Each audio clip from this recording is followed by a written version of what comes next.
YouTube, I'm Don and welcome to Doubledhomestead Kitchen, and today I want to show you how I make country fried steak. So come on in here and I'll show you how we do it. Okay, so what I have here is, this is a sirloin tip and it come from the butcher shop tenderized already, but I want to make it a little thinner, and I also want to trim out some of this fat here. So I'm going to cut this in half like so. And trim off just a little bit of the fat. And then all I'm going to do is take a meat mallet here. And I'm not trying to kill it here. It's already dead. And I'm just going to pound it out a little bit. So it's kind of all the same thickness. Because this cooks pretty quick. So you want it kind of thinner. And that's all I'm going to do to that. I'm going to do the same to my other piece here. I've got all my steaks done, and you can use any cheap cut of steak. You can use like the cube steak you find at the store. You can use the round steak and do this to it. Any cheap cut. It doesn't have to be good steak. And I have 2 flour. This is flour on my plates. I put about a half cup on each one. And on my second one over here, I'm going to add some salt and pepper too. Just like so. Plenty of it. And you want your steak room temperature so it doesn't get as tough that way. I'm just going to give this a nice mix, like so. And then I got some egg and about a tablespoon of water. 2 eggs in here.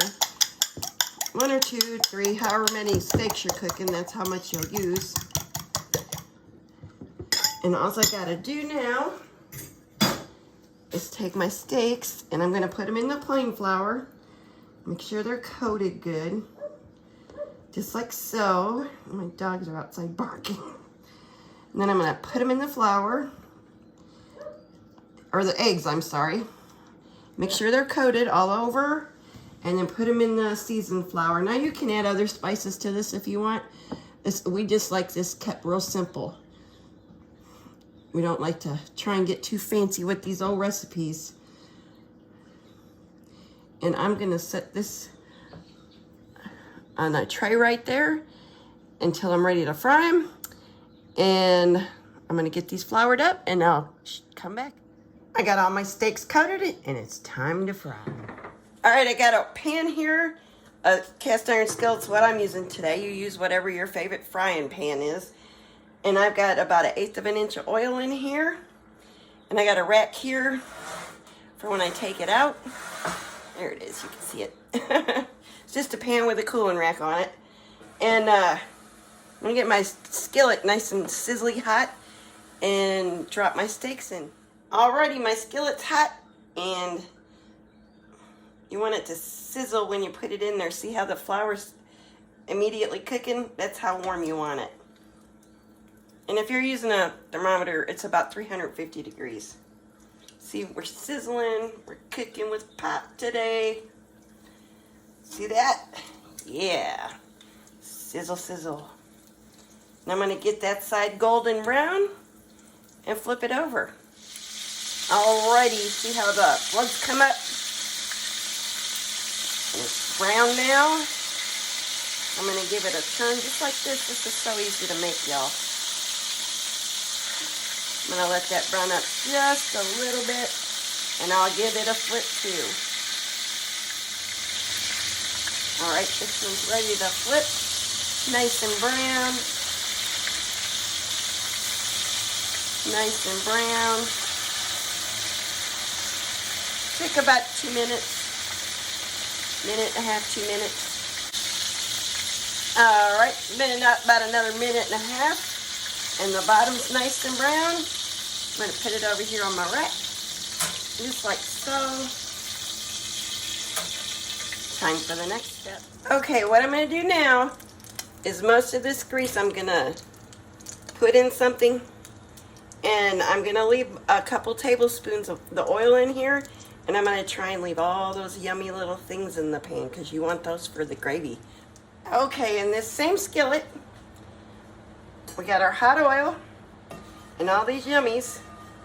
And I've got about 2 tablespoons of flour here. And I'm just gonna put that in there like so. And fry this up until it's nice and brown. And this is gonna be delicious. And just keep stirring.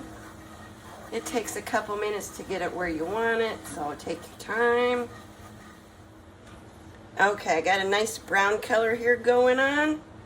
So now I'm gonna add some salt, and this is to taste. And some pepper, black pepper. Give that a little mix. And then get it all over the counter. Make a mess, that's what I do. I'm gonna put in about 2 to 3 cups of milk.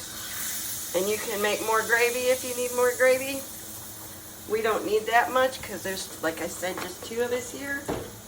So, and I'm just gonna keep stirring this, and it's gonna thicken up, and it's gonna be a really good milk gravy. But keep stirring the bottom so you don't get any scorching. Okay, I'm starting to get thick, and at this point it bubbled up a little bit. I just turned my heat down a little bit. But at this point you're gonna cook this to the thickness that you like for your gravy. I like mine a little thick, so I'm gonna cook this until it's the consistency I like, and I'm getting real close right now because it gets thick once it starts getting thick. Yep, and we're there. And I'm gonna take it right off the heat right away. And there it is, all plated up. Had some leftover loaded potatoes. Mashed potatoes is great with this. And a biscuit's good with this.